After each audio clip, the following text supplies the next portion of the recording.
There. Auto framing keeps you in view by adjusting your camera as you move. Turn it up. Admit, Georgia, Thank you. you do need to turn off the framing. Let me do that. Recording.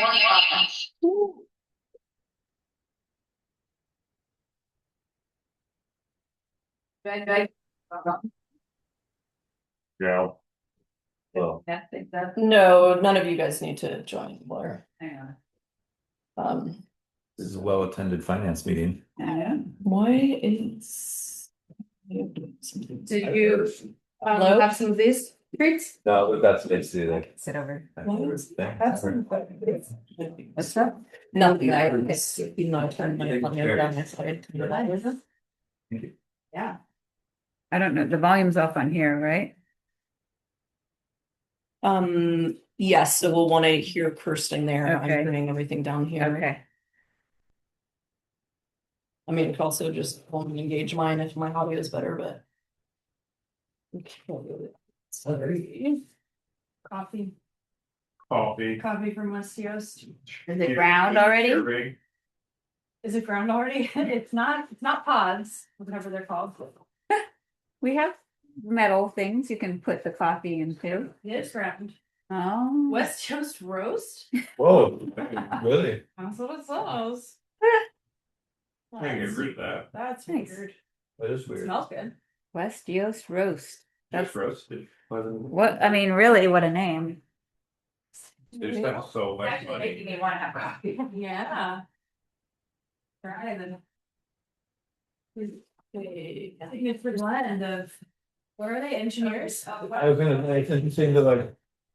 Associate coffee with like water system engineering. Well, worse, wastewater. Well, I didn't wanna say that part. Also, it's like clearly just because their name is Yost. Yeah, right. So I'm like, good thing their name wasn't, I don't know. Some. Gross. Yes. Wastewater. Um, all right, so obviously, Kirsten is not here, so we'll just really check.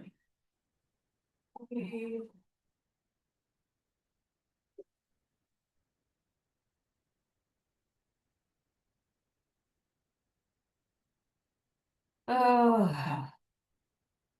Hey, I never read a fucking book. Let's take it.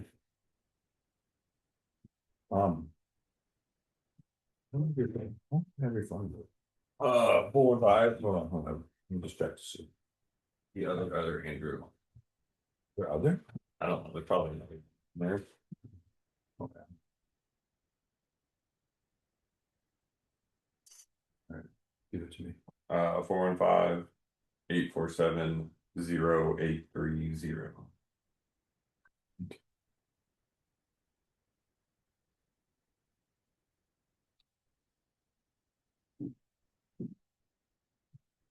Yes, she sounds like she's ready to join. She was looking for the link. Sure.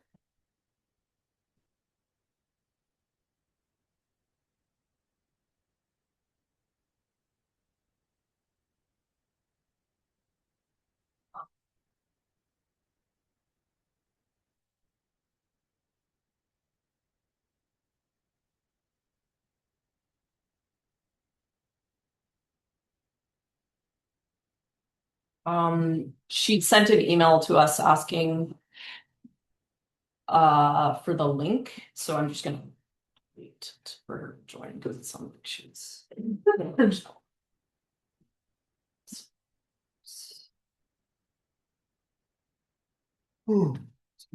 Person. Yeah. Hmm. Oh, now it looks different on yours. I think yours has something mine. You whip up some West Yost roast already? I sure did. Just making sure you saw my text. Belle sent the email in I don't know, like Email. a couple Zoom hours link. ago, she sent the Zoom link Yeah. to your email. Do you see it? Mm-hmm.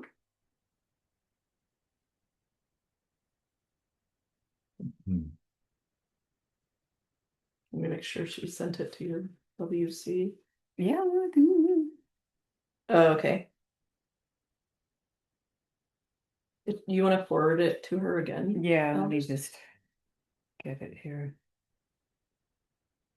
Oh, you got it. Okay, great. Well, we'll admit you as soon as we see you. Oh, hey, no problem. Okay, bye. No, no, no, no.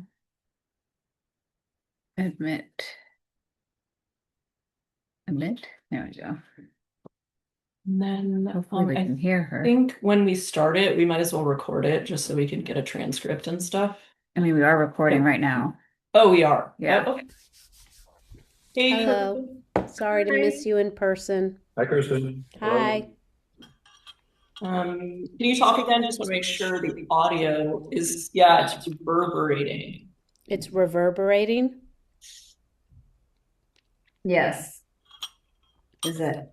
You know, that happened to me yesterday on this computer.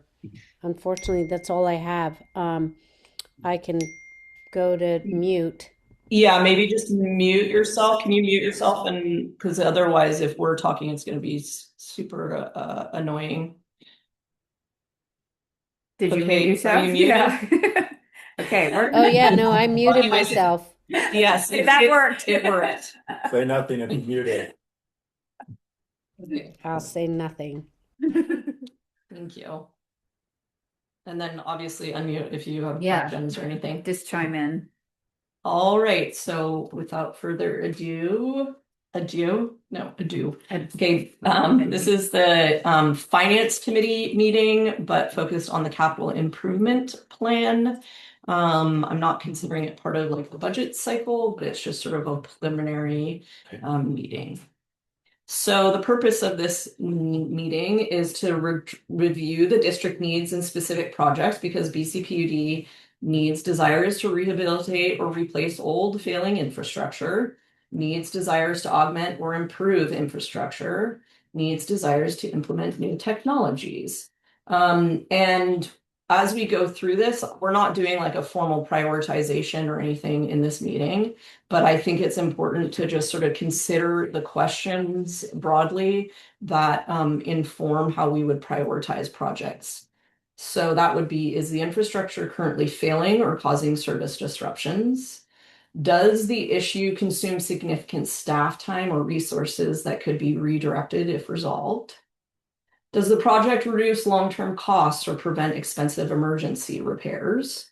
What is the likelihood of failure within the next 3 to 5 years based on age, condition, or known vulnerabilities? What is the consequence if the infrastructure fails, e.g. public health, environmental impact, regulatory penalties, customer outages, harm to public trust? Is the project required for regulatory compliance or tied to a deadline? Are there external funding opportunities, grants, loans that make timing critical? I think some of the other things that you could add to, there's all kinds of ways that funding impinges on your prioritization. Obviously, if something's basically you're paying for it in the long run or it's particularly cheap to implement, then obviously I think that is a reason to prioritize the project. Okay. And then another broad way, again, this is like, we're not really focused so much on the funding portion of the CIP here. I'm really just laying out projects and kind of a broad kind of overview of the district facility needs and infrastructure needs. But I just wanted to remind everybody how funding ultimately will interleave with this. And so the comprehensive infrastructure plan and considerations of restrictions on funding sources. So you can, I'm thinking of these as categorized into 6 different groups. So we have the district's utility systems, which are the water system, the sewer system, and the septic drainage system. And sometimes, as we're familiar, there's a lot of needs in the water system, and those projects really needed to be funded by water revenue, whether that's coming from customers directly or some sort of, funding scheme or grants, etc. Same goes for the sewer system. Obviously, we don't have as many capital improvement projects related to our septic drainage program, but it's just important to recognize that those sorts of investments are really hamstrung in terms of the revenue that supports them. Similarly, if we start to look at the shared assets across utility systems, so that would be like vehicle or mobile equipment, then really there should be a shared responsibility for that funding. And those assets then are really shared in terms of, their value, what those customers effectively own.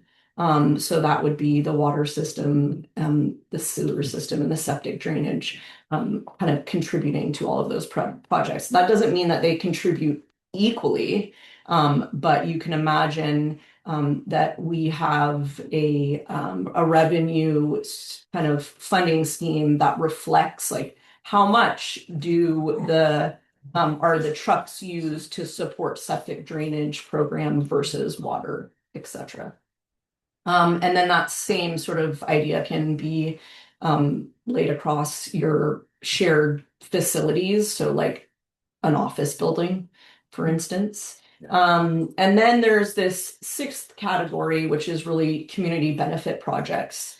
And there, what we've traditionally done is that's funded by water customers or outside funding. And there's some issues with that. I think that we should just make sure we're really thinking about deeply. Ideally, obviously, these community benefit projects would. Is this like well rat and? No, it would be like, so that would be a water project. Yeah. That's clearly serving the water customers, but like the beach groin or the Okay. bike path. Okay. These are community-based projects that ultimately the board has committed funding to. Gotcha.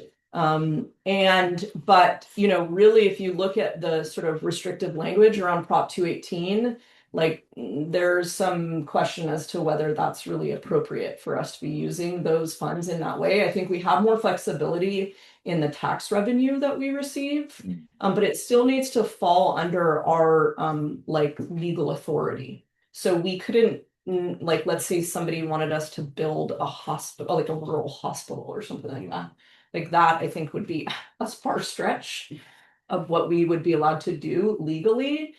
We have, but anyway, so that gets into this sort of gray zone. I think from the perspective, okay, the board has decided that they champion this project. It's not something that I think you should view similar to, say, supporting the building. Because really, like if you think about it from the perspective of a customer who, say, has both a sewer connection and a water connection, should they pay multiple times for the bike path? Yeah. No, they should really only pay once. So that's why we've traditionally kind of scaffolded those kinds of projects on the water customers. So you can really think about, like, that's kind of the question that I apply for thinking about, well, what is the sort of ethical revenue source for these types of projects? To me, something like an office building is like, if we had separate sewer system and a separate water system, the sewer customers would have to contribute to an office building for their administrative costs. And so they really should be contributing more than a water system. They're getting more out of the administrative work than just a water customer. Mhm. However, if you think of a community-based project like the Groin, which is really outside of the purview of these utilities, then that sewer customer shouldn't pay more than a water customer. It does also raise actually other important questions around these community benefit projects. I think that, if these projects actually fell under, say, like Mesa Park, they have a broader tax base or service district area than we do, and it would be more appropriate. So for instance, in our existing funding structures, like people that live on Horseshoe Hill don't contribute to the Groin project, right? And that's not really appropriate. I would say the more we can broaden that area, the better. But anyways, these are just like broad issues to sort of think of. Again, this comes more into play when we sort of think about these projects in the, whatever that is, the winter. I guess we're in winter, but like within the context of the. Oh, do you want to say something, Kirsten? I guess that's a good cue, right? All I have to Yes. do is take myself off mute. So sorry, I got to figure that out. Um, I would love to know, why do you think that the Horseshoe Hill people shouldn't be contributing to the groin? Don't they walk the beach? Doesn't everybody in Bolinas? Shouldn't Yeah, they? can you, sorry, mute for a second while I respond. Sorry for the difficulty here. No, I definitely do think they are, but I think what I'm trying to highlight is currently they don't, because we basically piggyback on a funding source that we collect from our water customers. So what I was saying is, I think if we moved these community-based projects over to the fire district or Mesa Park that have larger district boundaries, that would be more appropriate. It seems kind of unfair right now to rely on our water customer base, just because it's an artifact of the fact that we happen to deliver water service to them. And have you spoken to them, the fire department? I've raised these these issues broadly with both the fire department and with Mesa Park. I think there's also kind of broader community efforts being led by Peter Luchetti and Megan Matson around these exact same issues. And maybe some of it is basically, taking it off our plate or broadening our districts so that we would be able to move these over to Like an arm or something. a specific arm and not just basically burden our water customers with all of these projects. Special use districts. Yeah. Oh my God, Anyway. think how much that would lighten your load and our funding towards doing what we're supposed to be doing. That would be nice. Yes. Yeah. Okay. So, and then the other thing I just broadly wanted to talk about was project prioritization and funding. Currently, this is what I had kind of overhauled last year, but I feel like it still needs more work, but I just wanted to review, kind of remind you what this all looked like. So tier 0 means that the expenditures on the project are anticipated in the fiscal year and or the project is ongoing.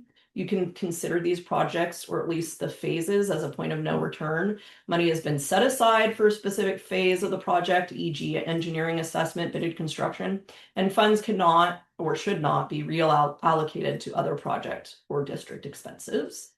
There's then tier 1, project is planned in the 5-year CIP. Funding may have been set aside in a reserve, but the reserve is more fluid and money can be moved to fund emergency needs or higher priority projects. Like the sort of test example is the West Tank rehab, where we keep pretending like, oh, we have $300,000 in there, and then we're like, oh, we bidded the tank site replacement project, we don't have enough money, we're gonna basically pilfer from the West Tank to move that money over to the tank site replacement project. And then finally, there was this tier 2, which was other wish list projects. We are keeping a list of these projects, but they are not being budgeted or being actively pursued. So this is where I was saying that this is kind of Sorry to interrupt, Georgia. Can you sign Yeah. this real quick? oh yeah. Rob. Sorry, I need to ask you one. Um, and then we need a copy. Sorry, Kirsten. So yeah, so basically, I mean, tier 2 is something that we used to discuss. I really honestly don't think that, we have so much to discuss within our financial meeting and within the context of the CIP and everything, that it's more like, to me, it's more like a list of things that have come up in the past. And we're not like rehashing history every time and reminding ourselves, why we're not pursuing a particular project. Every quarter. So my suggestion. So one of the things that I would like to consider, again, this is sort of for us to think about in the context of when we're talking about this in terms of the budget. But I did want to think about like actually looking a little more closely at our project and Absolutely. No. yeah. Sorry, I'm just gonna wait for these guys to. Sorry, we're almost done. Okay. Yeah, oh, we're just recording, so I don't want to Oh, sure that the okay. thing doesn't get confused too. Okay, bye you guys. Yeah, it is hard to hear you. See ya. See ya. The door hit you on the way out. And I didn't mean bye you guys. Annie, he's yes. Okay, so I just looked a little bit more closely at this and thinking about a way that is more sensible, because even that quote unquote improvement, I feel still leaves quite a lot to be desired. One is that we really have two forms of this, like tier 0, which is basically projects that is active and committed. Project is ready to bid or under construction. So that would be like an example of the Wells project. And the funding is really secured and obviously untouchable. It's like basically underway.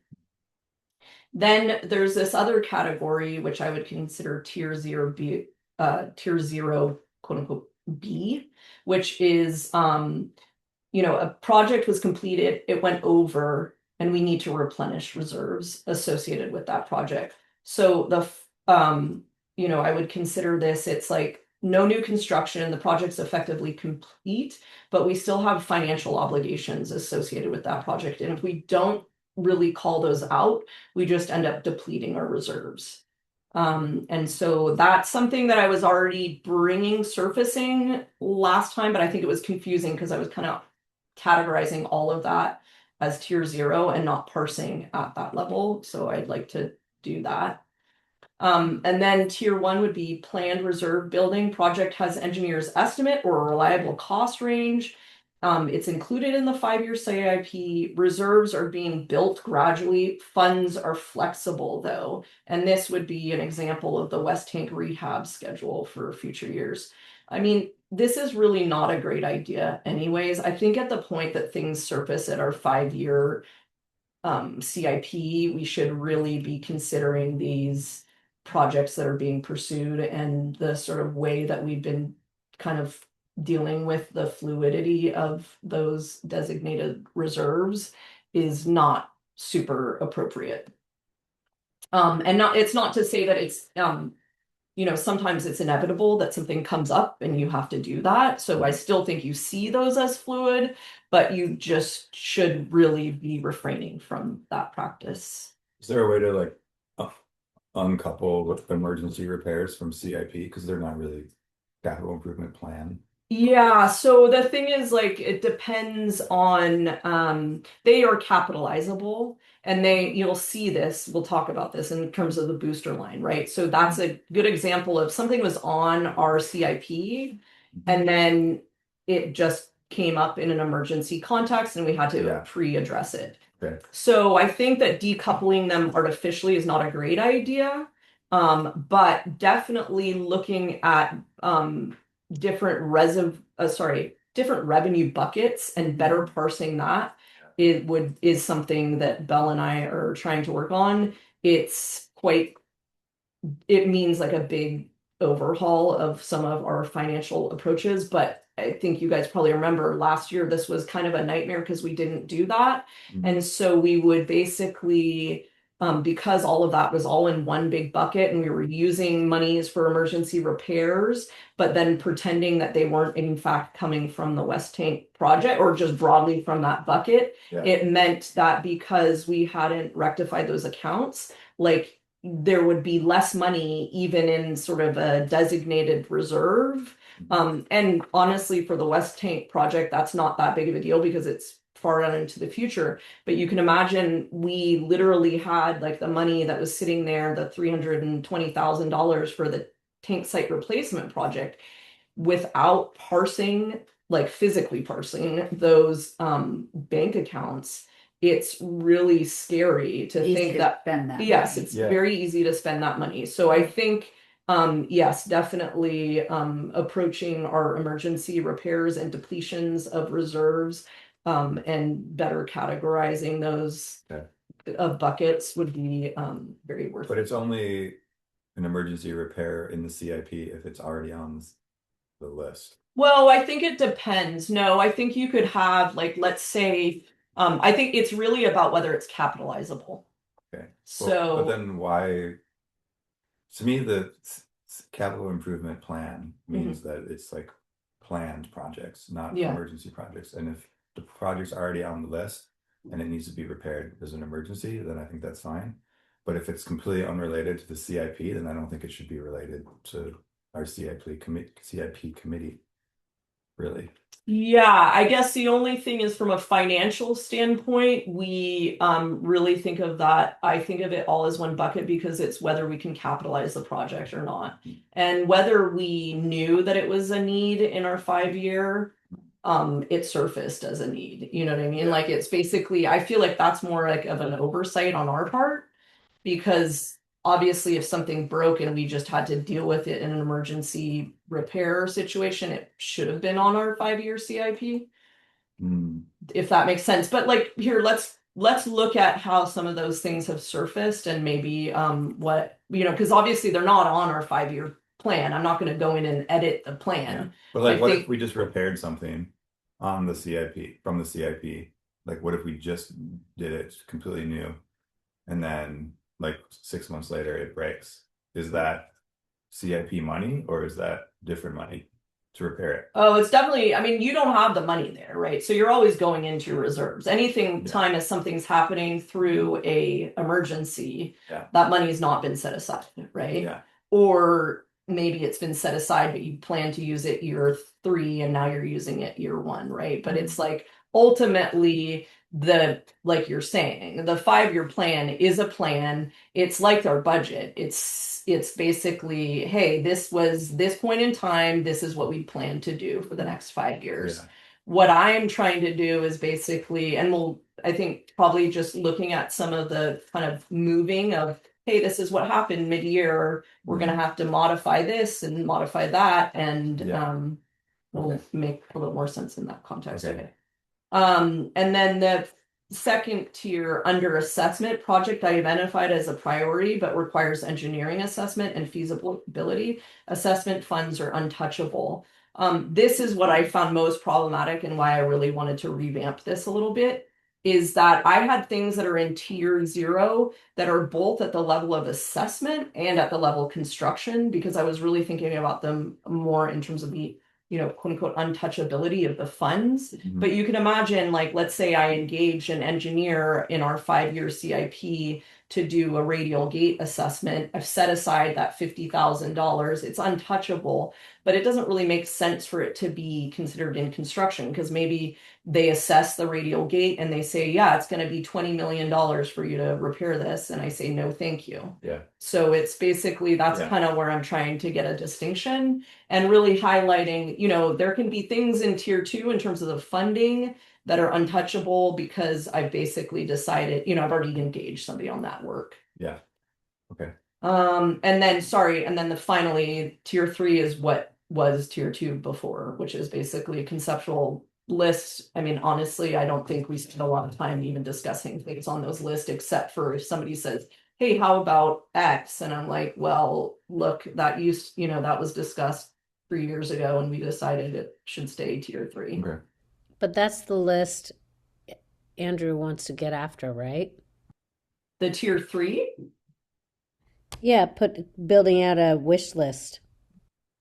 Oh, well, I suppose, but I mean, hopefully, I feel like to me, a wish, maybe the term wish list is not very useful, but to me, it's more things that are, they're not surfacing on a 5 year CIP. They'd probably not even surface on a 10-year CIP if we Low threw it out. priority. Yeah, lower priority.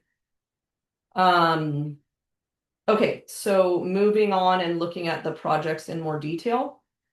So this was our review of our current CIP. So no, I'm gonna frame out of this and see if I can So actually. yeah, where did the text go? What's that? Okay, wait, give me a second here. I'm gonna actually go back into this and see how it works. Okay, so this is just to remind you guys, basically this is we're in the middle of this year, okay? And we had things that we anticipated having to do this year.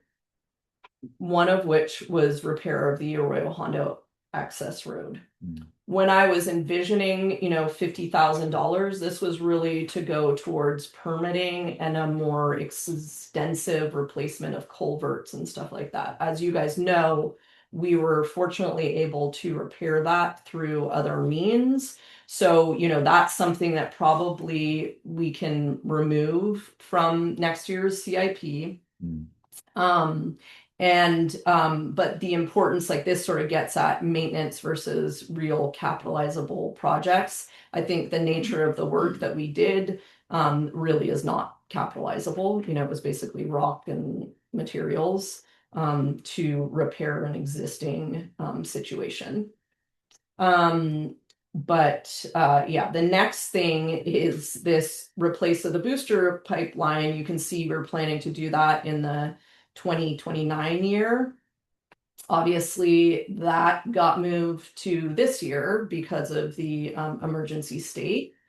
And just to remind you, when we priced it out, very coarsely here, we were thinking it was going to be about $80,000. That looks like it's probably about right. But we've only done the first phase of that emergency repair, which was basically putting in the line in place. We still need to bury it. The assessment of the radial gate, so that needs to be done when the creek flows are low. So this is a broader issue or theme in this whole thing, which is basically I need to engage more engineers and figure out who can help with these projects. But basically this was Bill Milholm, which I don't know if you guys have worked with him before. But basically I've not been able to get in contact with him. I've been hounding him via email and phone. And so I need to find somebody else to do this. He was at Gannett. Yeah, Fleming. Was he in, I'll have to look it up. I don't think it was gonna, was it? I think so. Maybe, yeah. Whereas Mark is with Newt. Yeah, I'm pretty sure it's Gannett. Okay. So Sounds right. yeah, so he was, unfortunately, you'll see that come up again in terms of the groin. He was supposed to do both the radial gate and the radial gate and the groin. So we're gonna have to find somebody else. But and it's some, I am also just generally looking for more different options for engineers for water projects. Okay. So I have reached out. Oh, Kirsten. Keep going. Okay, that's great. Or reached out to folks. I've gotten some recommendations, so we'll just really follow up on that. We can talk about that at the very end of the meeting. Okay. And So I do have a question. yeah, what's up? Just curious how you track each project from the soft costs to the hard costs and a budget. Do you have a spreadsheet that you're tracking these individually? It depends on the sort of state of the project, but yes, when a project is like being pursued, then I track that separate, it has its separate thing. One of the things we are hoping to do in the near future is basically get on QuickBooks Online, which apparently has project tracking. But right now we just do that on individual Excel docs that are just in-house prepped. But one thing to point out, like the tank site replacement project, you see one of the things, I talked to you guys about this last year, but this is obviously annoyingly complicated. But just to remind you, so for instance, the tank site replacement project, when I did the full, sort of at the end of that project, kind of okay, where'd all the money come from? Was it, what change orders, blah, blah, blah. Basically, none of the engineering had ever been budgeted. So that's why I'm saying this $64,000 shortfall is effectively, and which we already put into this year's budget, which was we depleted our reserves because we didn't fully budget that, right? If you look at it, we were just paying in our normal bank account for what was effectively engineering work that really should have been folded into the project itself. And so that's something where, again, obviously some of that is inevitable because, maybe there's an overage or some unforeseen thing happening with the project. but some of it is obviously you really need to budget the full project from engineering all the way through construction. So this particular overage was really primarily due to the fact that we didn't fold in that engineering cost, and hopefully going forward, like that won't be as much of an issue. But I still think that this bucket is really important from this standpoint of if we just kind of dwindle our reserves and don't look at, like, you know, these were concrete costs that are basically, we know exactly why we dwindled our reserves, because we didn't budget for these Right. specific things. Right. So it makes sense to replenish the reserve at that level. And it also brings more transparency to why you're bringing in that money to replenish the reserve. So I think, I mean, you can obviously just have a policy where you're like, we need to get to X dollars. And that can also, you know, but I think I'm, at least once we're trying to get us back into like kind of good financial solvency, I'm trying this approach for now. Yeah, and I would typically withdraw those out of a contingency if I had a design contingency associated with the project Yes. and construction. And sorry, that's not something that we've done a lot of, having contingencies associated with projects. I mean, the engineer will often embed that into the project. So if they did that, then it's there. But it's not something that we have typically applied contingency. And my general recommendation is let them make a recommendation, we'll hold it, but we're not giving it to them.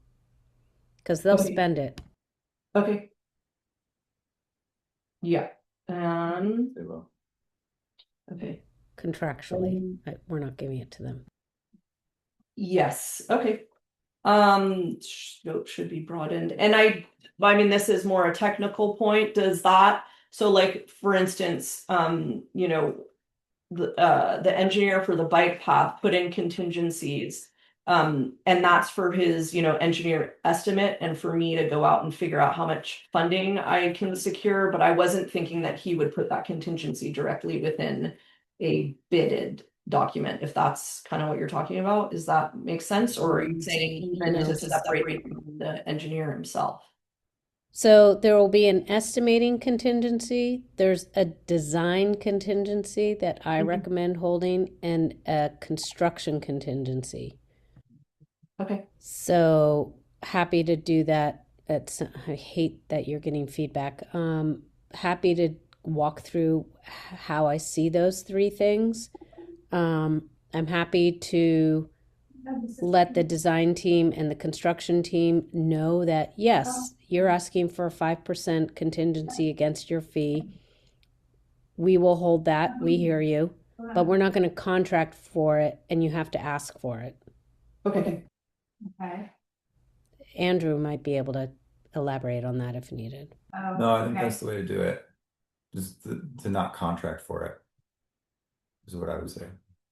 Okay. Otherwise, they're just getting Mhm. an extra percentage at every stage of the project. Okay. Yeah, maybe at some point, Kirsten, it doesn't have to happen here, but maybe just kind of, if you could share with me what your budgeting spreadsheets look like, so I can just see these finer level of details of, okay, I should be doing X, Y, or Z when I'm, you know, budgeting for It's projects. kind of proprietary, but I'm happy to help you build out one for BPUD. Okay, Sure. I Okay, think we next. probably need to do that. Okay, so then, sorry, give me a second here, because it's just. We kind of want to keep the blue tier Yeah, empty. I don't know about that. This Maybe row. Here, but he's in. Yes, ideally that would be Yeah. empty. You call me. I mean, and confirm. Yeah, you know, it basically means that something went over. Mhm. Sure. Is this and- 1522? Yeah.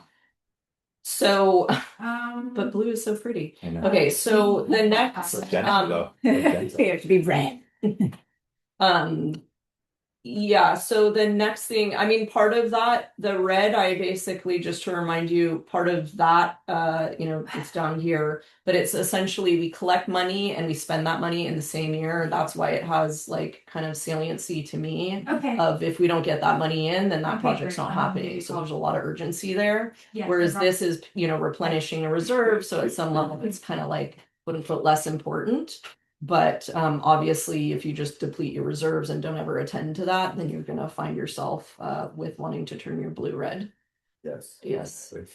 Okay, so we're still planning to assess the coag wall. This is now the next project I wanted to talk about. But I think we should broaden the scope to assess wood rat treatment plant upgrades because there's really other issues beyond just the coagulation wall. And I'd really like the entire treatment plant assessed. We did some major upgrades related to the filter upgrades in the plant, which is here. Sorry. Filter electronics or. Yeah, sorry. I think that's supposed to be on this one. So anyways, it just we need to essentially look at more, I mean, if Comprehensively look at the plant. yes, and if you look at how the project really or other things that we've mentioned in the treatment plant, there's like basically a PRV that was supposed to be installed. It hadn't been installed because it was really mucking with other things. Anyway, so it just feels like, essentially there were plans for things that were supposed to happen in there that never fully happened, and whether that's putting more pressure on our filters. And then there's also just like the building itself. I think the load on that wall is too much, and I'm really concerned about the sort of seismic risks associated with the what's that wall called? Cinder block Yeah. wall. Mm.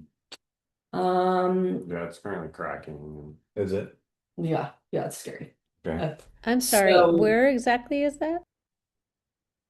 So in the treatment plant, the plant is kind of divided into two portions. One is where the raw water comes in and it goes along the coagulation wall, which basically, I mean, I'm sure Andrew can talk about it more eloquently than I can, but some of that is the time for the aluminum to bind Yeah. with the the impurities. But it means that you have this wall, this cinder block wall that has, like, if you look at it, it's just this Disneyland maze, line. maze of water lines, and it's too much weight on that wall. And then that wall, the piping penetrates that wall, and then it goes and distributes to the filters that are on the other part of the building. So anyways, there's needs in both of those partitions and the wall itself. And so I think what So I we would- have built upon that wall, never actually having a structural engineer plan for Probably this not. amount of piping. Because it wasn't built with the coag. Right. There They, was it was to help our TTH MHA 5 issues that we were having. And so then that was when Jonathan Van Borg and Louis set up this whole design and put it up on the wall. And so I'm sure they didn't get, an engineer to come out and look at the structure of the wall. That was started like right when I started. It was like the first week of that, so I never saw anything before. And the pressure it's involved with the pressure of the water coming into the plant is causing, yeah, so I mean, there's obviously a lot of parts. yes, and I highlight that here. I think one of the ways, and when you think about those like prioritization questions that I laid out at the beginning, just from the standpoint, I mean, part of why I every month go over leaks and stuff is because you start to see these themes, right? Yeah. And one of the themes that emerges is we have tons of leaks in the plant itself. Yeah. Those leaks are particularly stressful on the staff.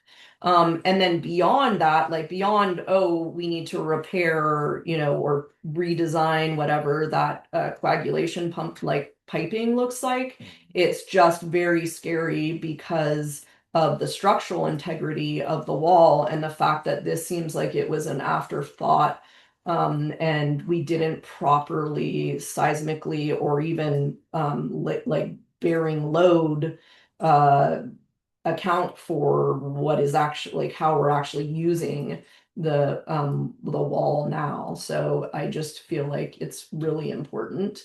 It's to me one of the highest priority projects, just in terms of the demand on staff time, the risk, like checking all of those those boxes for those questions. It's just like huge risk, huge impact on disruption to water, preparation of water, just Yeah, I agree. yes, everything. Is that the wall that's parallel to Mesa Road, but furthest back? Yeah, Mhm. Most north? Okay. Yeah. Okay, and then another project here is broadly, I would say, effectively Wharf Brighton gridded Mesa distribution system. As you guys know, that's another theme, is that we just continually see leaks in our distribution system. And I would say the urgency here in terms of a timeline is really around Wharf because of this coordination with the county, with the caveat that the county kind of puts these projects in there sort of like, hey, be aware that we're doing this, and then they take way longer. So it's just like, I don't necessarily want to hugely prioritize this project because there's a little bit of a little boy who Delay from cried the county, wolf yeah. type thing with the county. That's like the I get that. dog leg thing they want us to do. Yeah, that was the dog leg. So, I mean, just to reiterate that, it's like basically what happened was I was like, I'm not interested in doing this dog leg, especially if we do this dog leg and then you guys don't end up doing the repairs that you're going to do. But they were sort of also using the fact that our infrastructure was sort of in the way. This is both on the water and the sewer front, that it was too close to some of the major drilling, and they were kind of using it as an excuse of like why they couldn't do the project. So I think what I was hoping to do this year is have an engineer assess a bigger project that's not just a silly dog leg, but basically move the entirety of the water. Well, first of all, the sewer is terracotta down there, Yeah. or apparently. And so fortifying that, but also moving both the water and sewer line inland.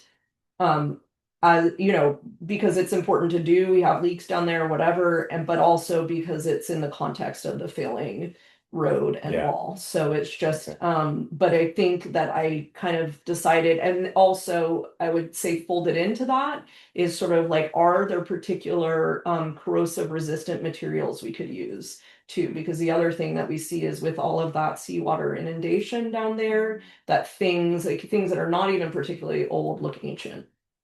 So is there kind of, coatings or stuff we could be using in that environment that would be a better, kind of long-term solution? So, but again, I think for me, it was more, is there a comprehensive approach to this project with the idea that that assessment would happen this next year? And if their project really happens when they say it would happen, then we would be engaging in the construction the following year. But obviously that's contingent on funding and stuff like that. And I think it's very likely that their project won't happen when they say it would happen, which gives us a little more bandwidth in terms of when we're trying to address it. Okay. Next was the Wells project, just to highlight that that's obviously something we continue to work on. I still, like you see here in terms of this, we are bringing in overages money from customers because that project, to be honest, has been super poorly engineered. It's been really difficult. We've asked DWR for more funding. We've gotten that, but I think it was not really fleshed out in a way that was super meaningful. And additionally, there is sort of a worst case scenario where we wouldn't finish, particularly the 31 Wharf project in time, and may have to reimburse DWR for portions of the project that aren't complete. So anyway, I don't necessarily want to spend our time talking about that project ever. But Can you remind me who DWR is? Department of Water Resources and yeah. I was going to ask the same. And I just wonder, I mean, like building a building out a wellhead is not that complicated. I mean, it's complicated, and I guess I wish we could have gotten somebody else to just fact check, like, do we have everything financially and lined up that we need? So I'm sorry to hear it's been a mess. Yeah. And I mean, the wells, I mean, even beyond that, the wells are basically already there. We just had to submerge. I mean, when you look on paper, I think that's part of the problem is that the project looked very simple and it was just like kind of like, oh, we can just do this in-house and blah, blah, blah. To be totally candid, a huge part of the delays and all of that are related to the BCLT housing project. So basically, we're not able to do things Yeah. without them grading and all of that. So that's the real delay there. I think, but beyond that, it was just some of the engineering plans were not drawn out to the level of detail that we could really rely on those to have an efficient process of from our end, from the construction end. So it's like, to me, it's kind of lesson learned. I mean, it's obviously I've not been involved in very many projects, but I feel like that kind of like, oh, this is just a small project is just ultimately really does you a disservice in the long run. Yeah.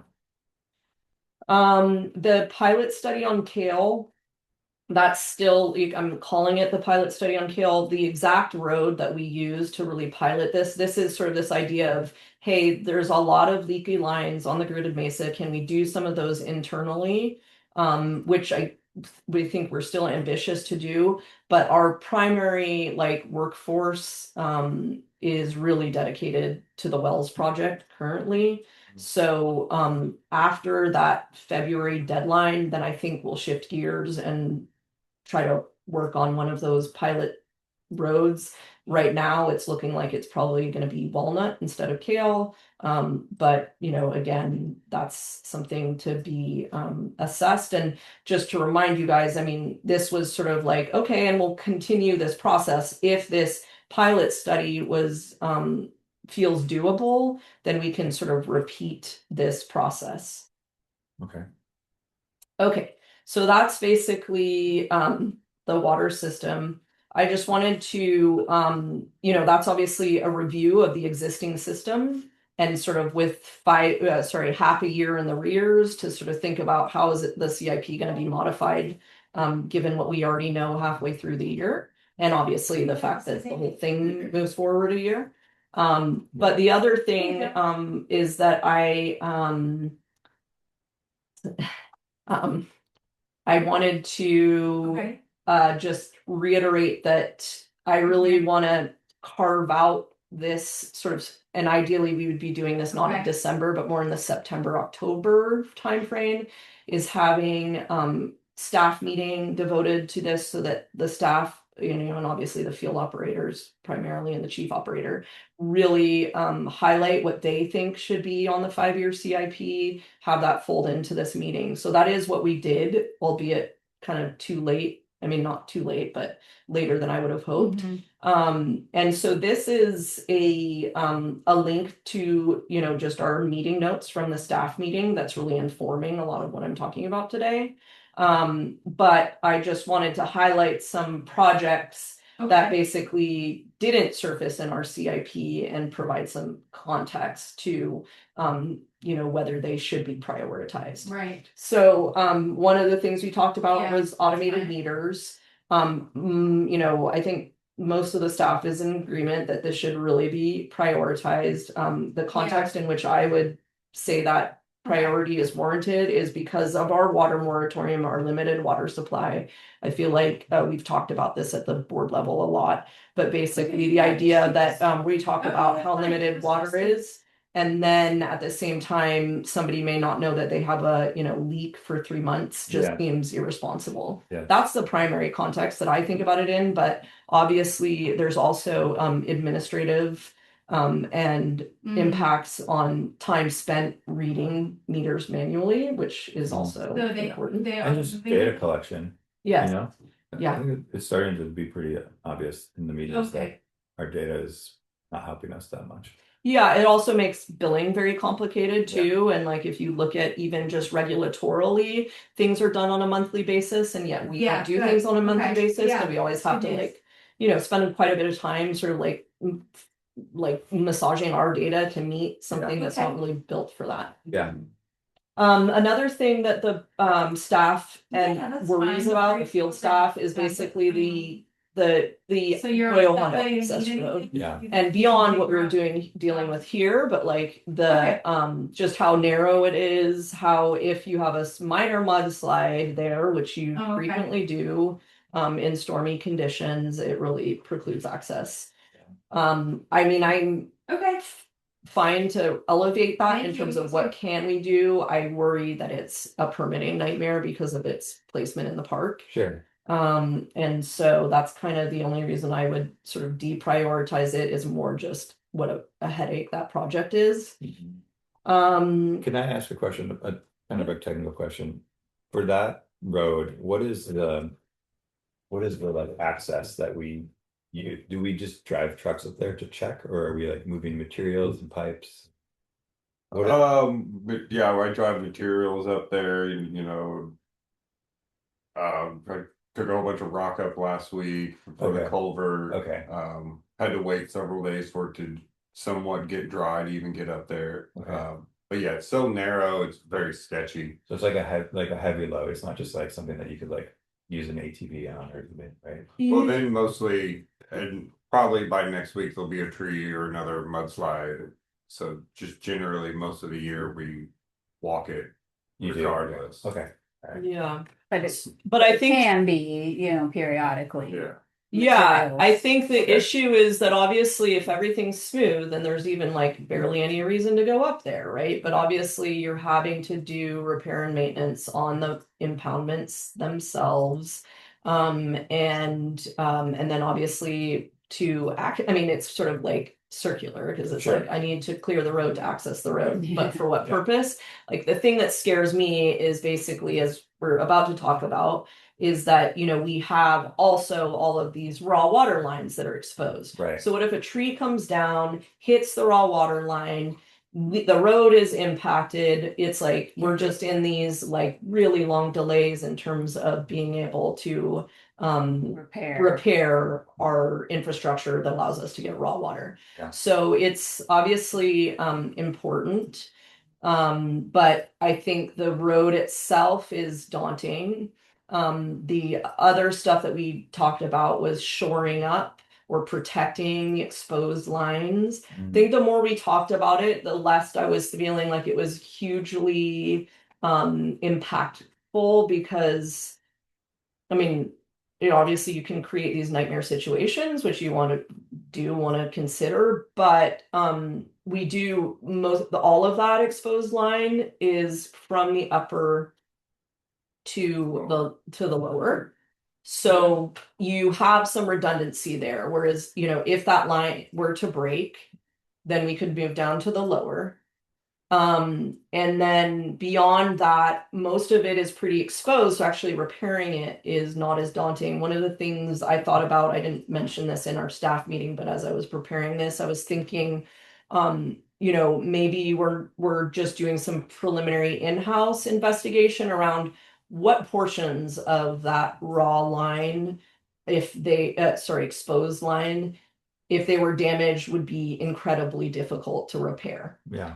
Because some of it is just like due to the embankment and or trees and stuff like that. Yeah. So if we could just basically, hey, we don't need to fortify the entire line, but if something happened here in an emergency state, we'd be in a terrible situation, because it's like we'd have to build a bridge basically Yeah. and repair it. And you're likely going to have to repair it when rainy and it's like saturated. Yeah. To make it worse. Yes. Yeah. Yeah. Okay.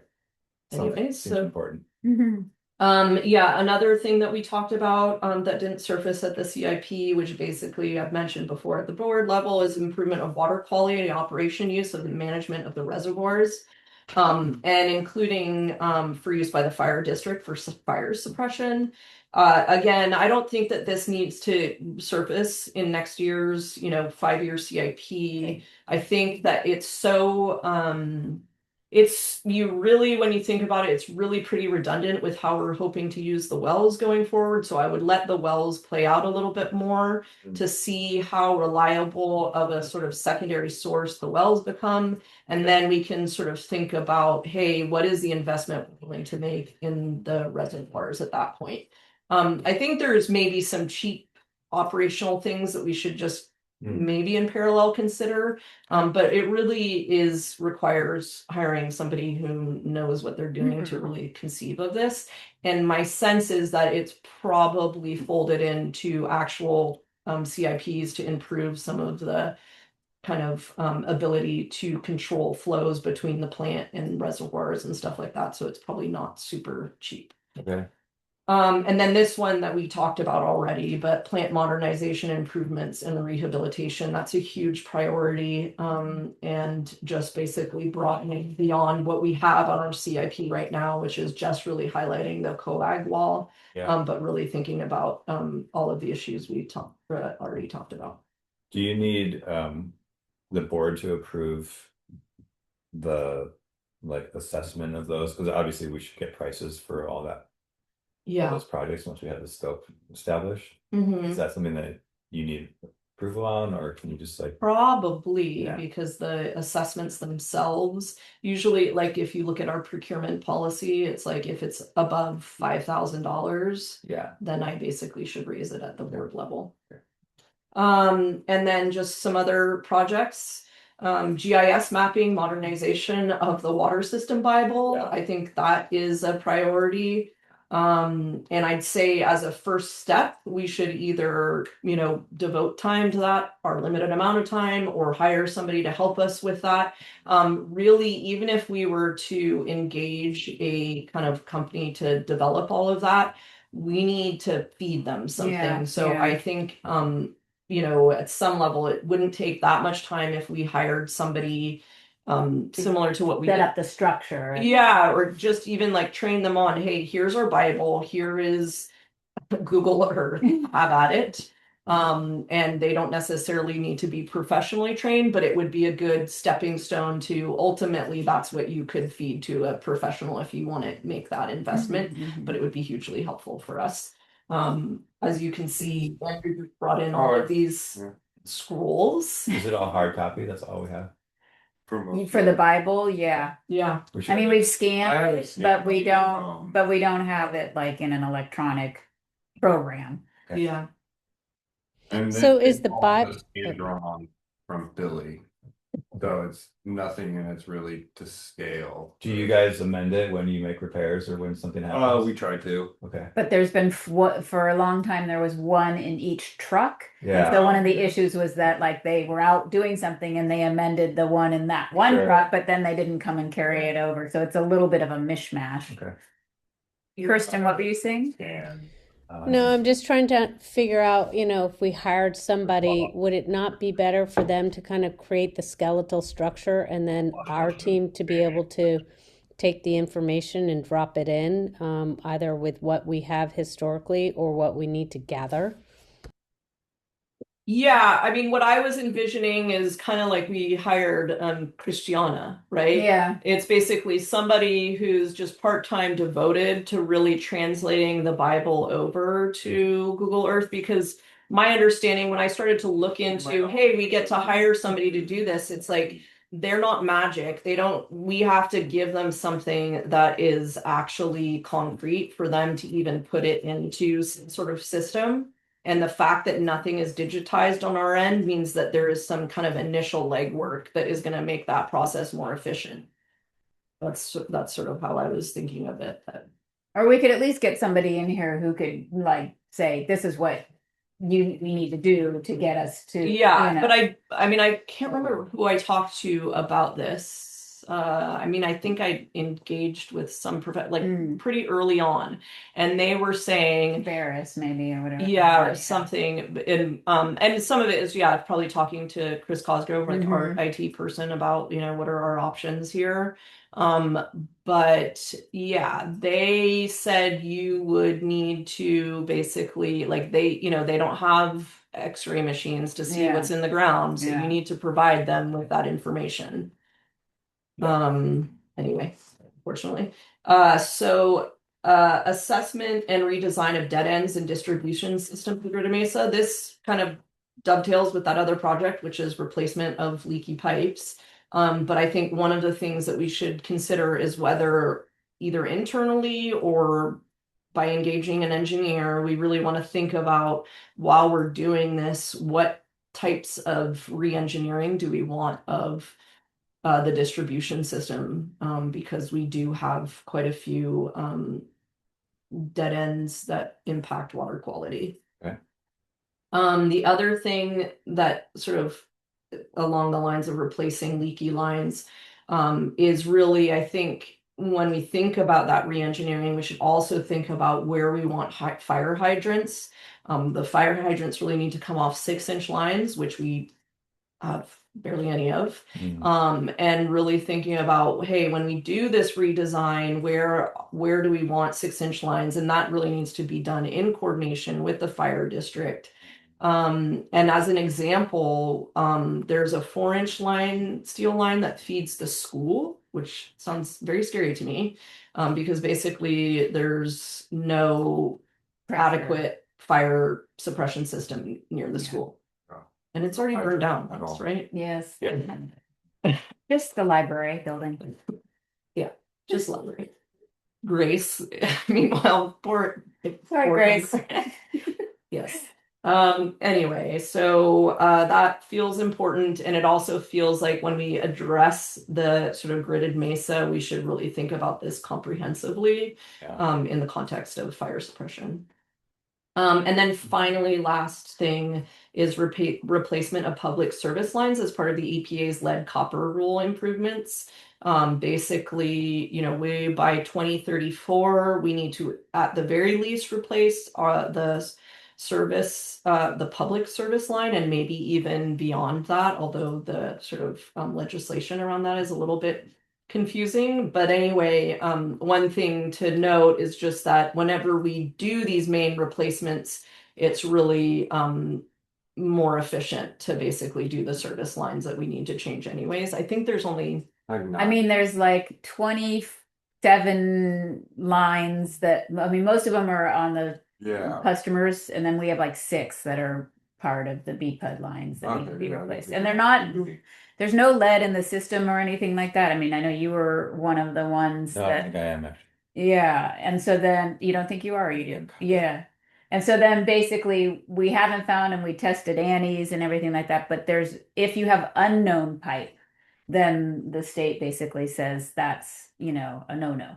So it's kind of not like we have lead lines that we're replacing, but it's just sort of like replacing this unknown pipe. Yeah. Yeah. But it's in the grand scheme of things, it's not very many, but then it's sort of like these kind of project-y sections. Yeah. So sorry, Kirsten, I just want to check in with everybody on timing, because I still have a little bit. That was the bulk of it, is really on our water system. But No, what I'm do good. I have it in my schedule till 3. Okay. You Good do? for you? Okay. Yeah, I gotta leave it too, but that's good. Okay. So sort of now just mimicking what we did, but I would say a lot more compressed, is the sewer system. And part of this, well, actually I'll just go through. Obviously, we already had the installation of the groundwater monitoring wells was completed. But then I would say broadly, for everything on this 5-year CIP, it's really influenced and potentially modified based on the West Yost wastewater feasibility study that is currently being undertaken. So as an example, Andrew went around with Andy Reid yesterday. I'm just kidding. Timothy. It looks like Andy. Not Wayne. Anyways, he went around with Timothy yesterday to start looking at the lift station, the force main, And again, this was just very high level of, hey, what does our system look like and what needs to be assessed? But you can see some of the things we had in our 5-year CIP, which was I basically adopted from Jennifer's CIP, is, inspection of the force main. So that's already being folded into the OPC grant. And so I'm kind of just keeping everything here, requesting funding from sewer customers to assume that, we just need to still do all of this as stated here. But obviously, a lot of this is shifting based on the feasibility study. And yep, that's everything I just said. But hold on, Yeah, the assessment is being paid for by the grant the grant. fully, Mhm. right? Yeah, I mean it depends, like that's where I need it to play out a little bit and be like, okay, did we feel that the force main inspection was to the level that we needed in order to act upon that? But the idea is at the end of all of this, they say here are the existing, I mean it's can't remember exactly how the language of the scope, but that task, but it's essentially assessment of existing infrastructure and needed upgrades independent of like, hey, Stinson's joining us. It's just like, what is the state of your facilities? Yeah, Okay. super helpful. What is Yes. the like you said, is the standard of their assessment and our needs Compatible? compatible? I don't know, but Yeah. I think How do that's we like give input on that or like yeah, Sure. I think it's too early in the stages for that to happen. But Okay. basically, I mean, that's the nice thing about the fact that West Yost was who was chosen to do the Sure, feasibility there you study go. because they are already doing that stuff. So if it's effectively like, hey, you've done this preliminary assessment, but we needed to X level, so let's continue and supplement that and do, XYZ, plus we want to engage you to actually do those repairs or Yeah, whatever, yeah. it can be much more seamless and I feel like much more efficient. Okay. But again, that process is just getting, they are just scheduling the flushing of our collection system, for instance, and the CTDing of that system. Okay. Obviously, that's all on the collection side, and that will be very informative for the types of repairs that we need to do there.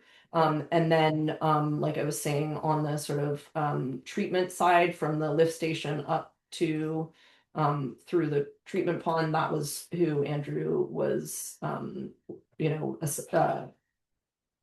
in the field with yesterday. Okay.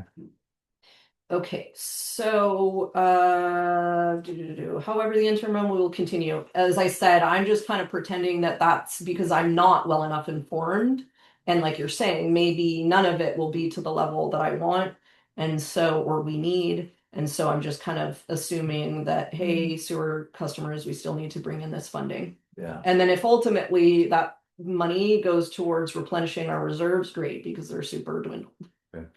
I guess I'm just wondering if there's an opportunity to like have them do a little bit more thorough job and us contribute whatever's needed instead of the mobilization to come back out and do it again. I think it's a little tricky because of just managing the grant funds. I think Sure. it's we have that already happening at the tech order level and like the monitoring wells, like it's a good example where effectively I communicate with Catherine Gies around like, okay, you guys are doing this, but I need XYZ. Yeah. And so we generally have really good lines of communication. And so Okay. that's happening in a pretty efficient manner. Yeah. As an example, it's like we need to submit our we need to submit a GIS of our sewer district. Okay. That's something that we had to do as a regulatory mandate by the end of this year. They are doing that as part of the OPC grant okay. because they were already doing it. I'm like, hey, we need to make sure that we meet that deadline because of our, completely independent of the OPC. And she's like, yes, I assure you we'll get it done by then. So there's a lot of overlap Yeah. in terms of these needs. Okay. And it's incredibly helpful to have it be a single person Yeah. as opposed to like, Yeah. oh, can I feed this to somebody else or whatever. Okay. And somebody who's worked with our system for a long time and Yeah. really like knows a lot of the things that we Totally. need to have done. It's a So great just kind of opportunity. looking at it that way too. Yep. Okay. And then just like I did with the water system, just pointing out some things that aren't on the CIP or that, you know, I just wanted to talk about. One of the things that's on there is the emergency drain valve repair. We talked about this in our staff meeting. I think the staff is generally of the opinion that this is just not super high priority. It's actually quite a difficult project. But I think what this is a good example of, hey, can we assess this? Can we get an opinion of the engineer? To determine whether they are in agreement with us. But that's something that I would consider deprioritizing this year. Okay. I don't know if, I mean, that's probably hard to know exactly what I'm talking about without. That's a deep thing. Yeah, Yeah. it's Billy said we would need like a 3-year drought before we could even dig out there.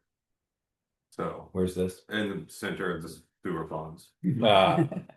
It's basically a valve that feeds into one of the seepage ponds, right? Yeah, and it's stuck open. Yeah. Oh yeah. It's broke open, so yeah, we can. Whatever. Stu told me about this once. Yeah. So anyways, I think, I mean, yeah. I mean, I think what we need to know is whether there is an environmental impact, like it doesn't impact our operations currently, Okay. but whether there's sort of a Regulatory. regulatory responsibility to fix it, like that, I think will be helpful to hear what the wastewater feasibility study says about all of that. Okay. Similar to our water infrastructure, but better, is that the GIS of the sewer system infrastructure is not on there, but that is something that is folded into the OPC grant. So that will be very nice. Cool. Improve specification and mandates for private sewer lateral management. This is something that I think is not really CIP, but it folds into our CIP, which is we don't have spec documents. We don't have a lot of regulatory policy that says what you have to do when you sell your home or, you know, whatever. So I think a lot of it is basically cleaning up that process of, you know, hey, you need to pressure test your lateral. And by the way, when we're replacing, say, the main on Wharf in 2028, this is your opportunity to replace your lateral as well, which, you know, failed the pressure test or whatever. Right. So I think, you know, again, Spec sheets. yes, basically. yeah, spec sheets and also policy that Mhm. says, hey, you need to conduct a pressure test. These are the materials you can use, blah, blah, blah. Okay. None of that is really in our system. And we get contractors reaching out to us because they're used to working in other districts where this is just like par for the course. So it's like, you know, we know that we have to do it. Other people expect us to do it. And it's, you know, and it's important because obviously, like, you know, issues of I and all of this, it's like we can do however much we want to do on our end. But if the customer is, you know, got some sieve like lateral, then that's, you Also know, not very defensible if we're not providing people with our, you know, like this is what we should. specifications, you know. Yes. Yeah. I agree. And then similarly, I think we need to upgrade and revamp our operation manual. That's not to say that folks in the field aren't doing it, but it's just not formalized. I think one of the ways that this kind of recently played out was when Dawn Murch was working on the isolation ditch and just appreciating like, oh, okay, the ditch isn't even as it should be on our specs because we don't have a routine maintenance of evaluating if the grade is proper and blah, blah, blah. And it's, you know, just kind of improving that. Okay. Okay, so that's the sewer. And is that an online thing? Would that be online? Yeah. Ideally, I think it would. Seems would an it? easier way to update and access Yeah. for multiple people. Awful. I think so, and I think just as it's a good practice for any working document to be like basically cloud-based these days, right? Because But that's not a public document that you're saying. oh no, not public. Sorry. Correct. No. Yeah. Staff. Yes. I'm sorry if I misunderstood you, Kirsten. It wouldn't be public. It You would did be not misunderstand me. No. No, Okay. I Okay. And then last thing is nothing. So moving on to vehicles and mobile equipment. This is just, much more cursory than the water and sewer. And everything, I think, just looking at this, I think we'll just continue on with what the plan was this, for this current year in terms of our 5-year CIP. Just to point out, obviously, this $75,000 truck was purchased as an emergency actually in the 24-25 year. So this is something where it would be blue. Okay, like we envisioned it as a red, Yeah. where it's get that money, use it in the same year. In fact, we had to use a reserve, and now we're looking for that money to just replenish the depleted reserve because we had to purchase it. Okay. And one other point just to reiterate is just it's really important to have that staff meeting feed into this because the field staff are the ones that notice sort of the state of our mobile equipment, also what would make their lives easier. So just to continue to have this process be very iterative with their input. Okay. Not currently on the 5-year CIP, but what probably should be related to this is an enterprise asset management system. So basically, most districts have some means to keep track of, a routine maintenance, whether that's mobile equipment or actual, more immobilized equipment that's related to your utility systems. We really don't have that. I think you can see it really play out in like sort of how our maintenance of some of the mobile equipment has been a little bit more haphazard, and just kind of developing kind of administrative scaffold for how all of that maintenance should be proactive. I don't know, obviously you can spend a lot of money on these things and have them be GIS. I don't think that we have a big enough district to warrant that kind of investment. But definitely we need to augment that so that we're better just keeping sort of track. taking things in regularly as opposed to when they break.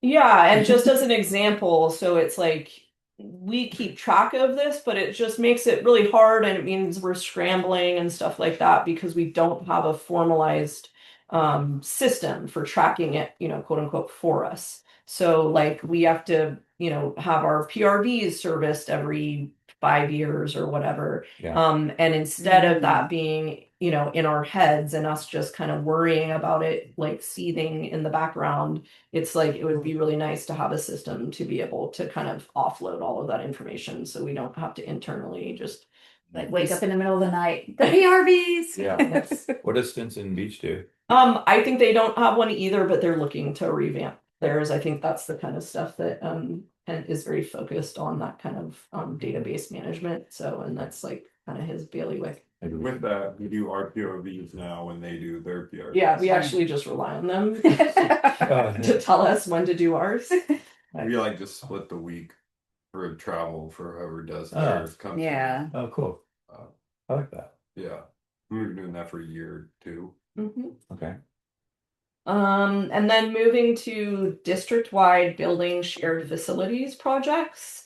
So, this is basically, I would say the primary focus here is working on gutting and redesigning the lab building so we can move over there. As you guys know, as part of the building committee, that has been on basically hiatus as we got some kind of internal plumbing and stuff working over there. Yep. Maybe internal is the wrong word. But basically that is we also just got a big dumpster, so we're really starting to like kind of move on to the next phase, which probably warrants at some point a revamp of our building committee discussion and just You got a big what? Dump of what? dumpster. Oh, dumpster over there. Okay. Mm-hmm. We're cleaning the building out, so now Including that pigeon room The bat barn. Yeah. or the bat barn, I mean. Yeah. Yeah, yes. it was Cool. just Andrew found all of these scrolls in like some drawer he'd never opened. Yeah. So, yes. Anyway, so that's exciting. Very. So we're gonna we're gonna kind of give life back to our building committee. Yes. Please. Okay, When does Sorry. that start? it's great. I want to just get plans and draw the new floor plan for you. Yay. I have the old floor plan and then I want to think that out. Yeah, he found Kirsten, Andrew Spalding is pointing to some plans. I don't know if you can see him on the No, but so he found the as-built? Great. Yeah. That'll Yeah. make Andrew's life easier. Oh, I noticed that you said my name. I did. Thank you. And then things that are not on our CIP, or at least not explicitly on there. I mean, we've kind of broadly called it the building because when I joined, remember, it was kind of the building and it was sort of this project. And then I sort of morphed that into, okay, let's focus on the lab building. Yes. So I think really what I'm thinking of is that there's $83,000 still set aside for essentially working on the gutting and 270. redesign of the building. Obviously not any of the construction or anything. And then if we think about, okay, well, what were those other things that were broadly talked about when we did that facilities kind of walkthrough Mhm. was the demolition of this building or re-engagement of the community around what they want to happen. To be clear, like anytime we talk about demolishing, people come out of the woodwork. Yeah. And Cindy forest. McCullough, who lives down on Yeah. close to Agate Beach, has called me multiple times to say, I'm really interested in spearheading, whatever is going to happen with this BPUD building right now. Yeah. Great. Does that mean Yeah. she'll raise all the money? Yeah, exactly. So I think part of it, like, when I first joined here, I was like, let's extricate ourselves from that conversation. So that's really where like I don't think there's any need to really push like reboot on that conversation until we're out of here and over there. Yeah. And then we basically are like, community, have at it, do what you want with this. And I would be saying water customers, sewer customers, like this is basically their asset. Yeah. But maybe all they want us to do is sell it off so that we can do some of these CIP projects. Like I have no idea, but I think that there are people that are very attached to this building. It's going to be a very difficult conversation, and it should be really as clean, like our operations shouldn't hopefully be caught up in that conversation. Okay. Is this all considered one lot? There's only Yeah, it is. And which brings me to, is that here? Rehab of the yard buildings. I meant to say that before. So that's also a high priority. That's not on the CIP. We already talked about it, but I think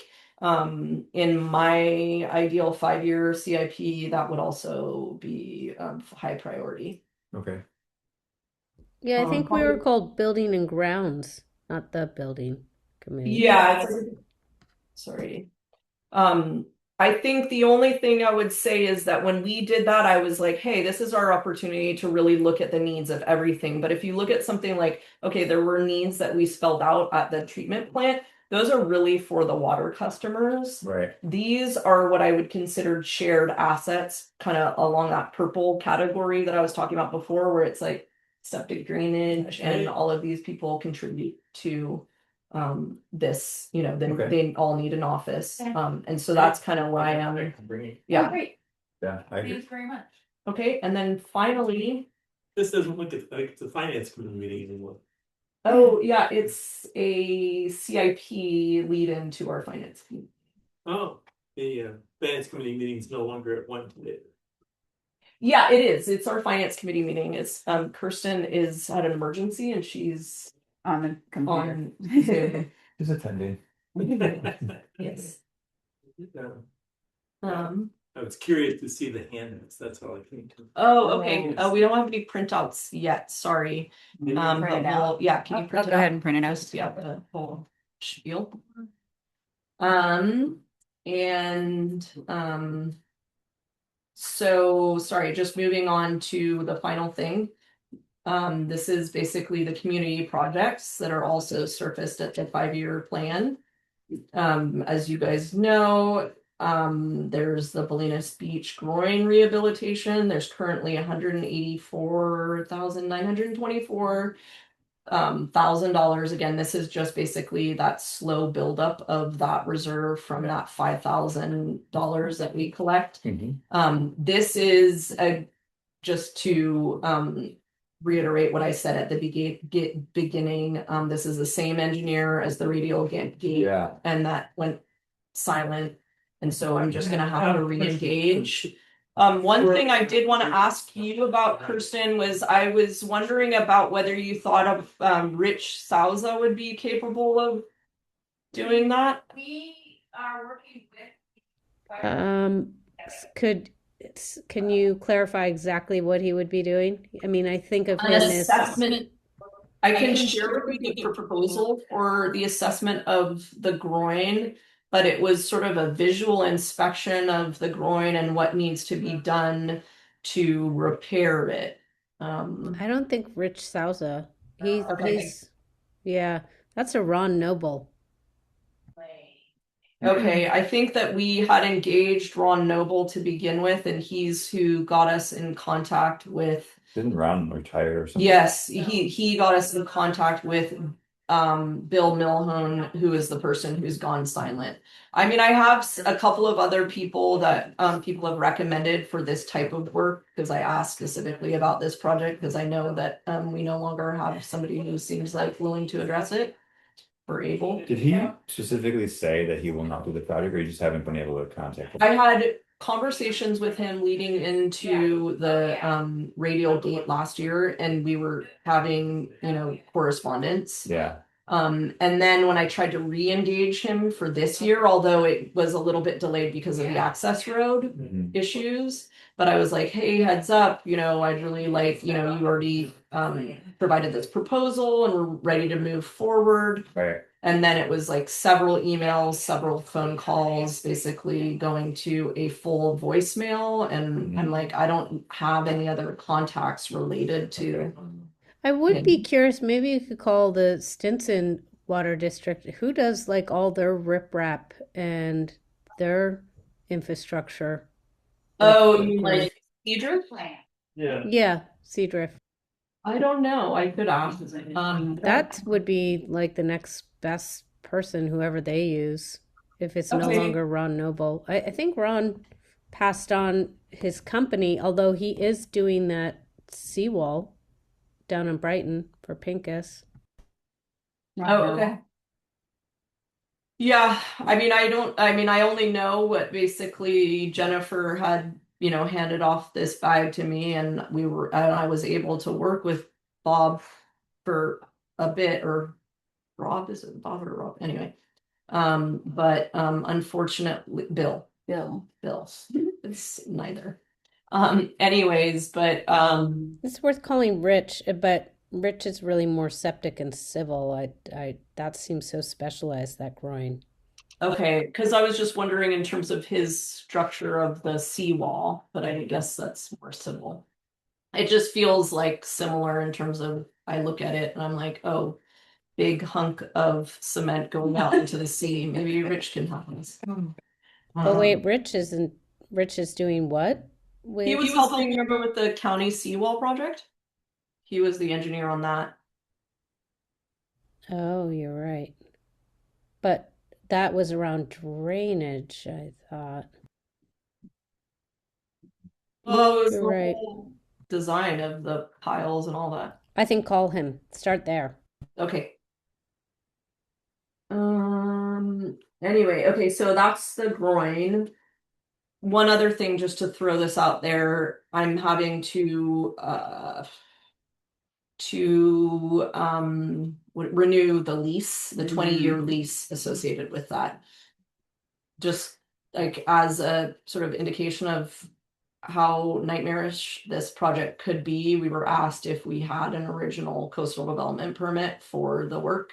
And it looks like we do, but those records are not really well fleshed out. But obviously, the permitting for the restoration of the groin could be very nightmarish, and there is no like world where $184,000 is going to do really anything besides help us with the assessment. So, Maybe get a permit.